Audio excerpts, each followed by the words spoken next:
Il était une fois une source et un petit étang, lisse comme un miroir. Ici, il y a très longtemps, se tenait le baobab. Le baobab se tenait auprès de l'eau et dressait sa cime vers le ciel. Il voyait les autres arbres qui avaient des chevelures feuillues, de tendres écorces, des troncs élancés, tous étincelaient de couleurs. Le baobab voyait tout cela dans le miroir et il était malheureux, car ses branches et ses feuilles à lui étaient toutes petites. Son tronc était gros, son écorce terne et ridée. On aurait dit la peau d'un vieil éléphant. Aussi le baobab invoqua Dieu et se plaignit à lui. Mais Dieu avait créé le baobab et était satisfait de son œuvre. Le baobab était différent de tous les autres arbres, et Dieu aimait la diversité. Il aimait l'hippopotame, beau à ses yeux. Il aimait le cri de la hyène, agréable à ses oreilles. De même, il aimait le baobab, qui n'était pas semblable aux autres. Mais comme le baobab ne cessait ni de se regarder dans le miroir, ni d'élever vers Dieu ses plaintes, Dieu se mit en colère, descendit, saisit le baobab, le souleva et le replanta à l'envers. Ainsi l'arbre, ne se voyant plus, ne se plaignait plus. Tout était rentré dans l'ordre.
L'histoire des arbres est liée à l'origine du monde.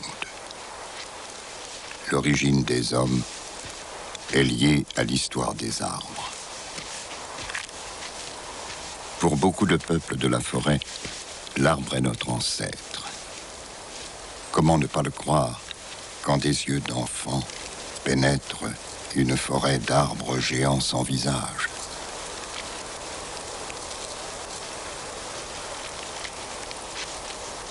Séquoia, arbre à la peau rouge et au nom de chef indien.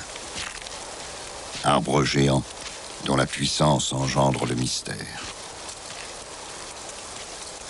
32 mètres de circonférence, 112 mètres de haut,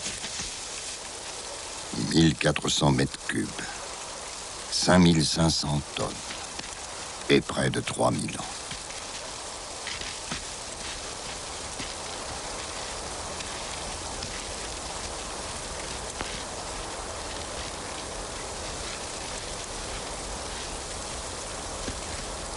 Il ne s'agit pas là d'arbres plus grands, mais d'arbres totalement autres, et comme venus d'ailleurs, d'un autre espace, d'un autre temps.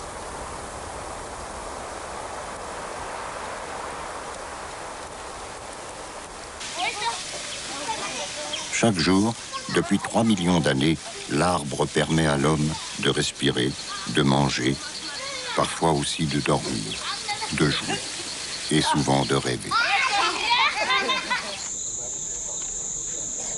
Mais les temps ont changé.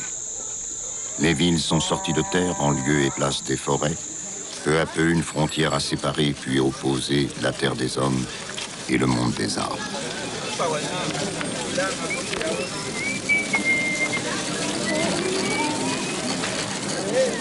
Aujourd'hui, l'arbre des villes regarde passer les gens. Mais les gens vont et viennent sans le voir, sans lui prêter attention. D'ailleurs, qui se souvient encore de son nom? L'arbre est là, silencieux, immobile. Il est devenu ordinaire, évident, aussi banal qu'un meuble urbain. Est-il seulement vivant?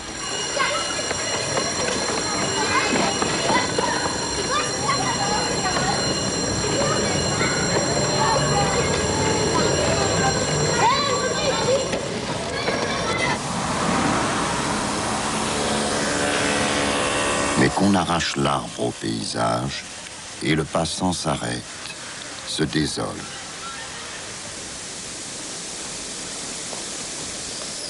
Si on apprend, avant qu'il ne soit trop tard, que l'arbre sur cette place ombragée est un micocoulier centenaire, notre regard s'en trouve changé. Ce n'est plus un inconnu que l'on croise, c'est un personnage que l'on salue.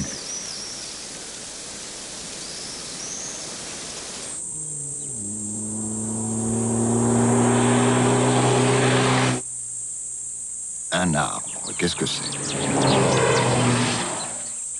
Il y a la définition détournée, style dictionnaire. Est un arbre l'objet dont la collection constitue une forêt? Ou bien la définition des critères, style scientifique. L'arbre satisfait à 3 principes, dimension, longévité et solidité. Mais la règle connaît trop d'exceptions. Le tarabi est petit, le peuplier meurt jeune et le baobab est mou.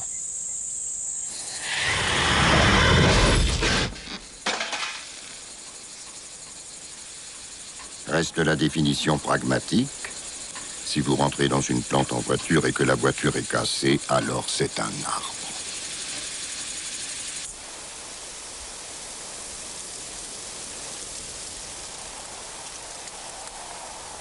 Les choses se passent avec beaucoup d'ordre dans la nomenclature botanique.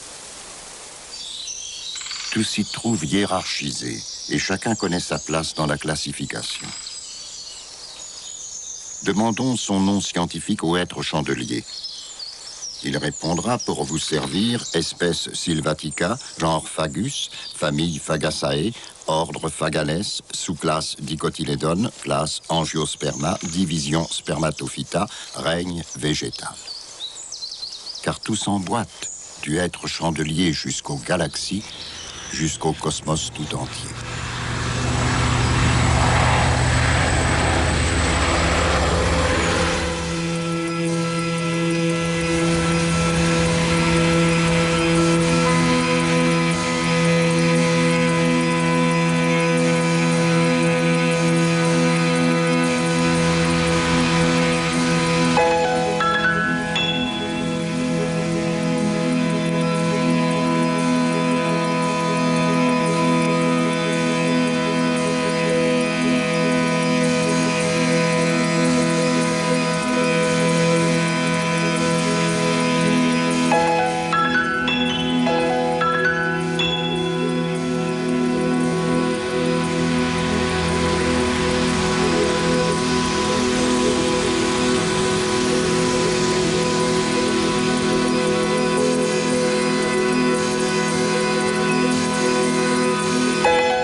Les arbres sont des marchands d'histoire dispersés aux quatre coins du monde. Un chameau qui, dit-on, pénètre dans un jardin de dattiers peut en ressortir, harnaché de pied en cap, avec en prime le bâton qui sert à le faire avancer.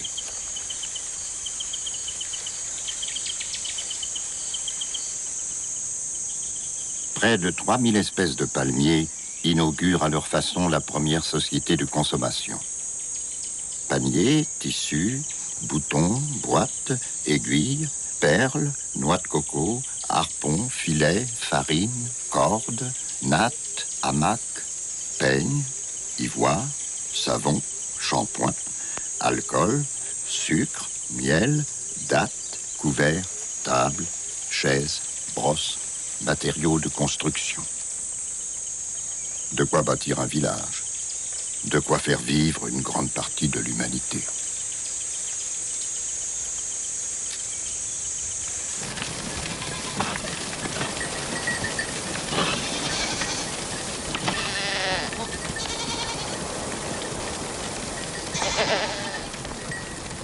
L'homme est un être de volume, mobile.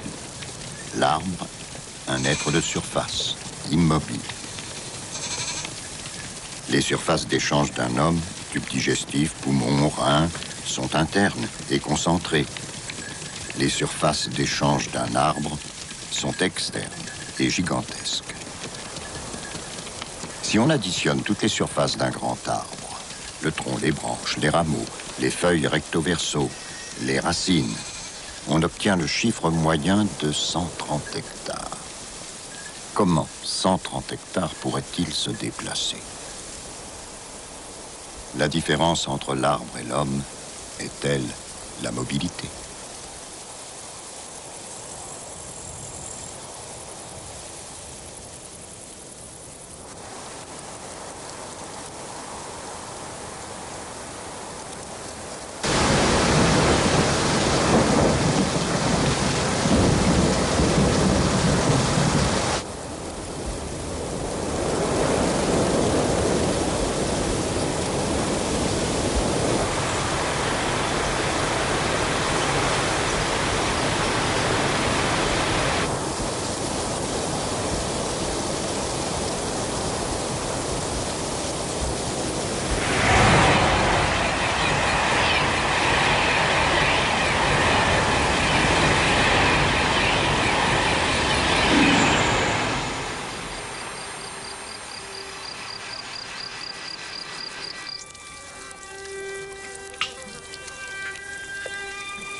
L'arbre semble fixe, parce qu'il vit dans un temps différent du nôtre.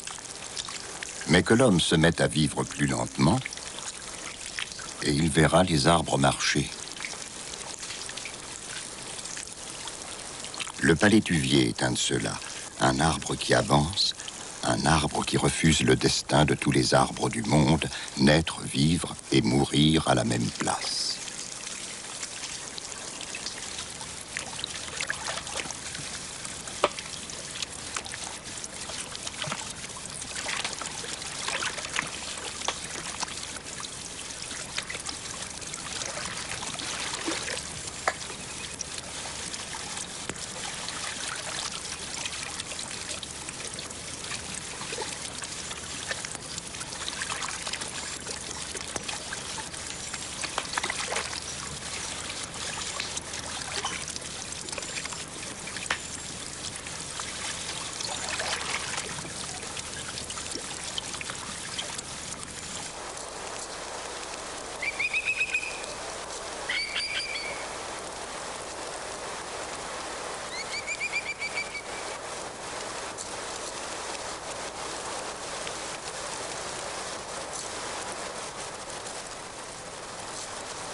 Le palétuvier est un arbre mobile, lent funambule perché sur son fil d'eau. Ses branches au gré du vent et ses racines échasses participent au flux de son inconstance. Son port léger, aérien, sa prédilection pour l'eau, le prédestinait-il à refuser sa condition sédentaire ?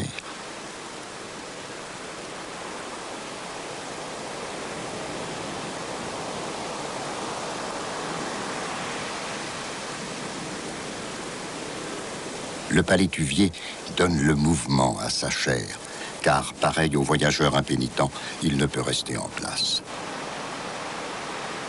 Son tronc meurt d'un côté et croît de l'autre. Ainsi se déplace-t-il. Sa vitesse de croisière est de quelques mètres par an. Quelques mètres, c'est le bout du monde pour un arbre.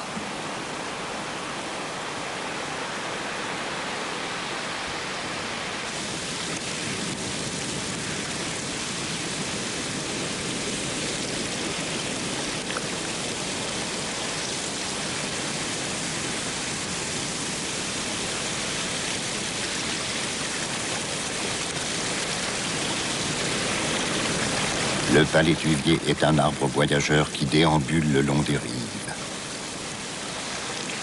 Sait-il seulement où il va? Vers la mer? Vers la mort? Peu importe. Son bonheur est dans le mouvement.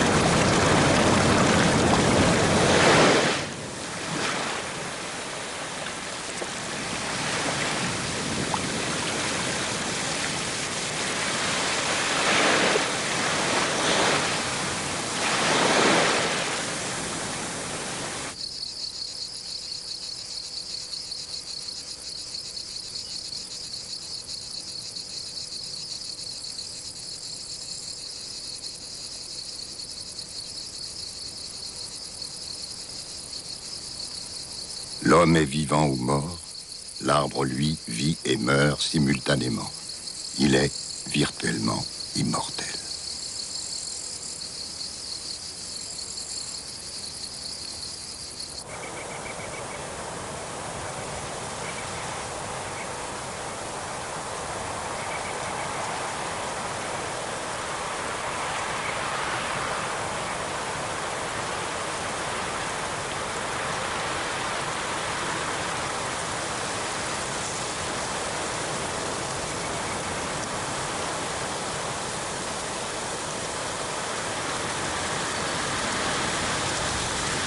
Dans un paysage de pierre, au sommet des montagnes blanches, se trouvent les plus vieux des plus vieux arbres vivants sur Terre. Ce sont des Pinus aristata, perdus près de la vallée de la mort. Des squelettes vivants en train de mourir depuis des millénaires.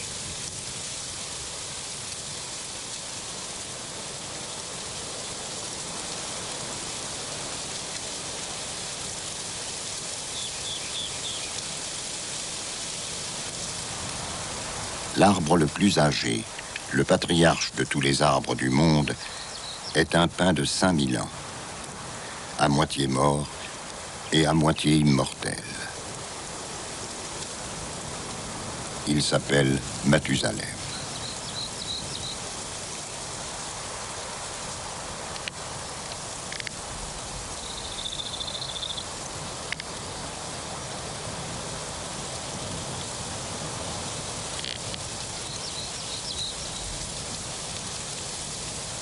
Comment imaginer que ce vieux pin de haute montagne, au tronc irrégulier et décharné, à l'écorce sèche et ridée, soit encore vert par certains bouts et concentre dans ses anneaux toute la mémoire du monde.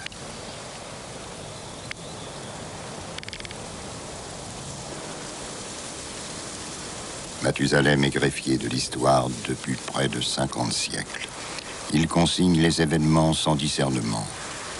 Incendie, inondation, sécheresse, éruption volcanique.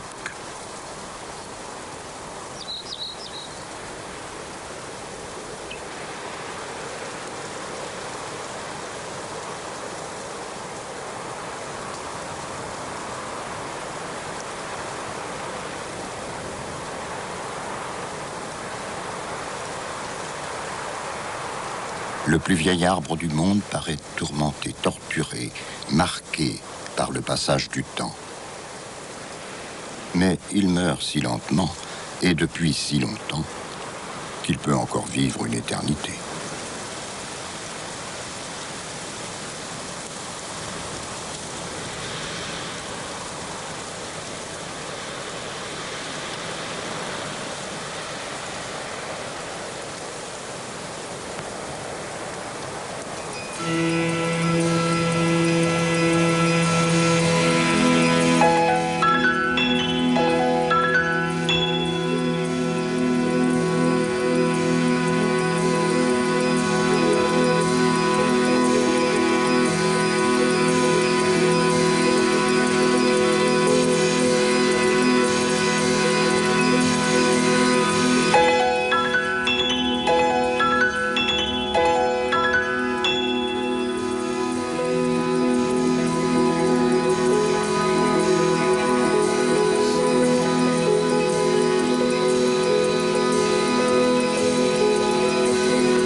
Un jour, un oiseau pose la graine d'un figuier sur la fourche d'un arbre, l'air de rien.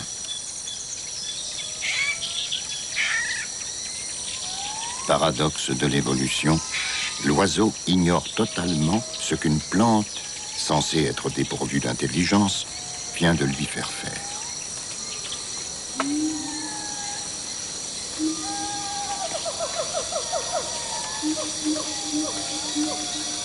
Trop tard.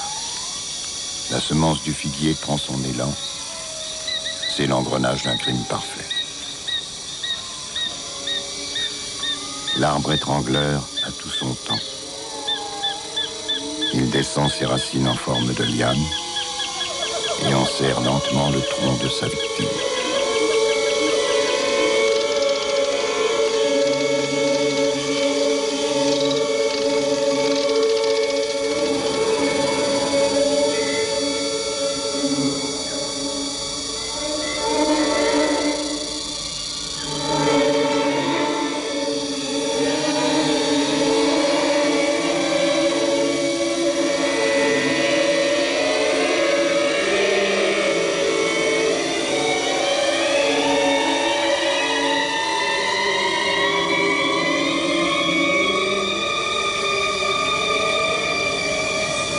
Les racines de l'étrangleur s'épaississent, se ramifient et se soudent entre elles, jusqu'à ce que mort s'ensuive.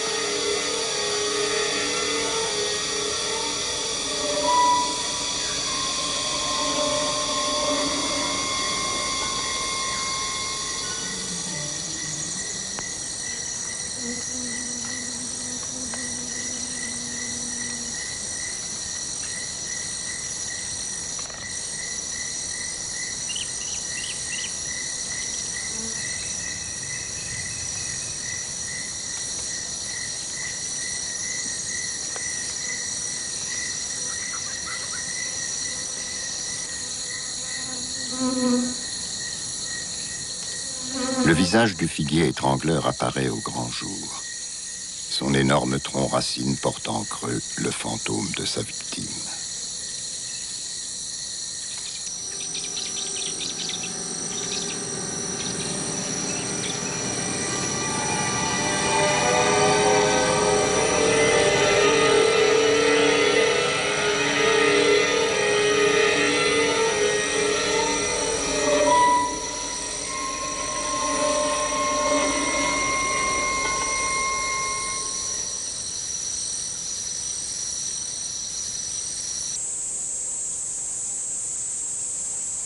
Certains arbres s'associent et, pour leur défense commune, concluent des alliances. Ce Koudou vient d'en faire l'expérience. L'acacia est un arbre comestible si on le consomme avec modération. Mais lorsque le koudou ou la girafe en abuse, l'acacia devient toxique et communique rapidement la présence du danger à ses congénères.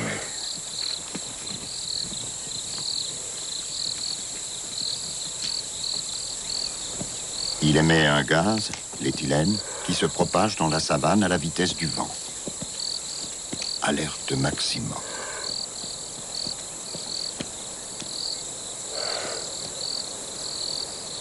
Les acacias voisins captent le message, prennent conscience du danger et se transforment sans plus attendre en acacias toxiques.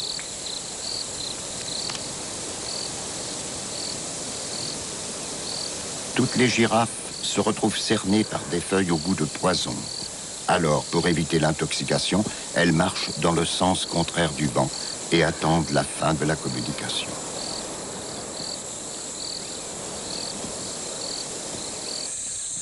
Après quelques jours sans prélèvement, l'acacia redevient à nouveau comestible. Voilà pourquoi, depuis que les arbres communiquent entre eux, les prédateurs vont d'une cime à l'autre et passent leur temps à se déplacer.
Dans une forêt tempérée se déroule un sabbat de petits êtres tortillards. Fête, danse, folie. C'est la ronde des faux de Verzy, arbre atteint d'anomalies depuis des milliers d'années.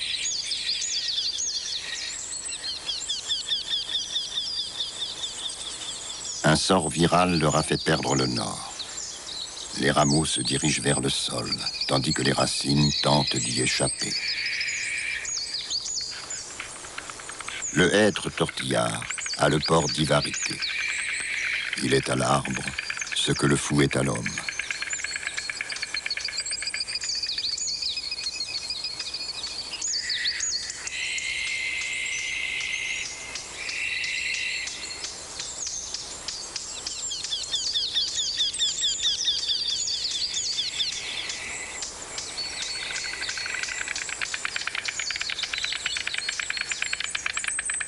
L'arbre d'Ivarité prône l'anarchie dans ses formes. Torsion, zigzag, distorsion, boursouflure, soudure, renflement, courbure, chahut, dispersion, égarement, divagation.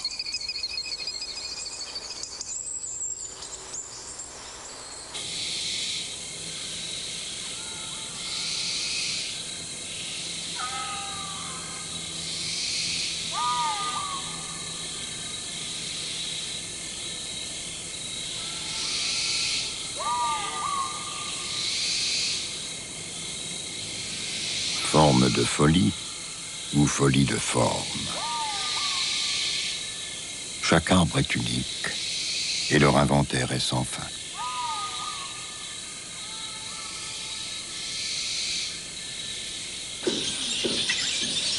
L'arbre banyan est le multiple de l'un. Il fait fi de la verticalité, propre aux gens de son monde. Il s'accroît à l'horizontale.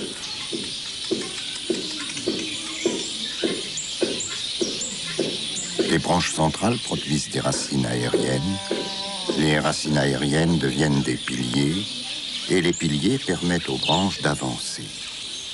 Le tout est une forêt de racines porteuses, issues d'un seul et même tronc.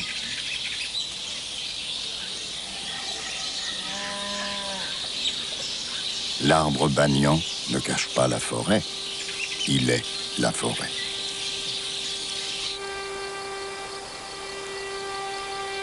Mais la forêt, peuplée d'esprits, cache aussi des sujets plus discrets. On y rencontre des arbres timides, dont les cimes s'approchent sans se toucher, dessinant sur le ciel une mosaïque fragile, un labyrinthe de timidité.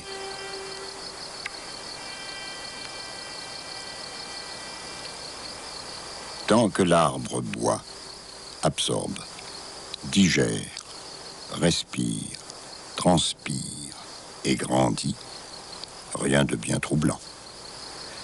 Mais comment réagir devant un arbre timide qui a conscience de lui, de ce qui l'entoure, devant un arbre mobile, un arbre qui étrangle, un arbre qui communique, un arbre fou, un arbre dont le mystère dépasse celui de l'espace et du temps.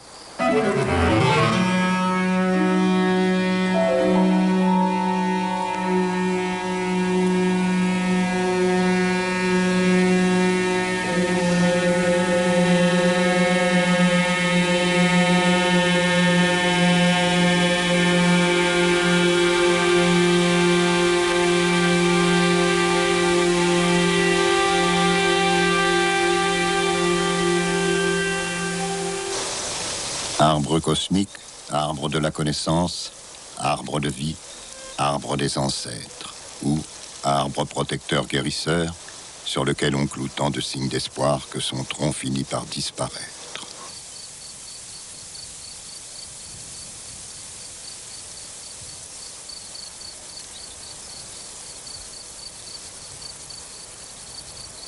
Les arbres transcendent les bornes ordinaires de l'espace et du temps.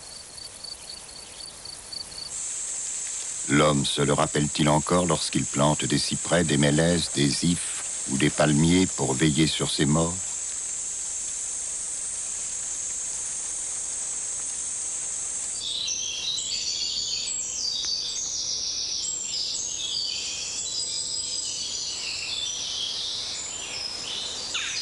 Les arbres sont les gardiens de la porte entre l'ici-bas et l'au-delà. Ils empêchent les vivants de pénétrer dans leur royaume des morts et les défunts de venir troubler notre sommeil.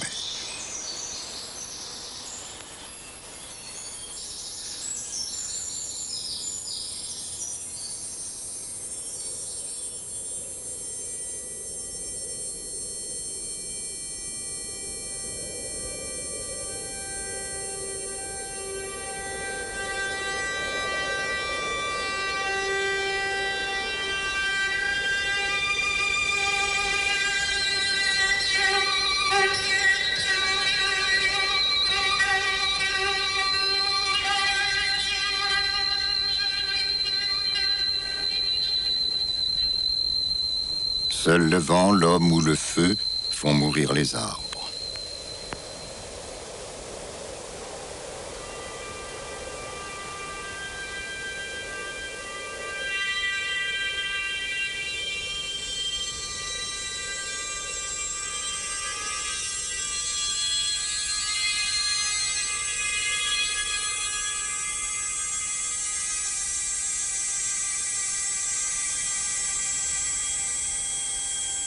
La mort des arbres nous émeut, pour des raisons qui échappent à notre entendement.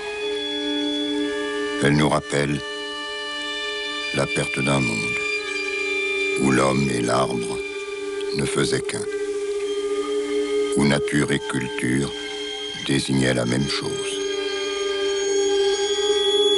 Un pays sans frontières, peuplé de mythes, de rites et de croyances.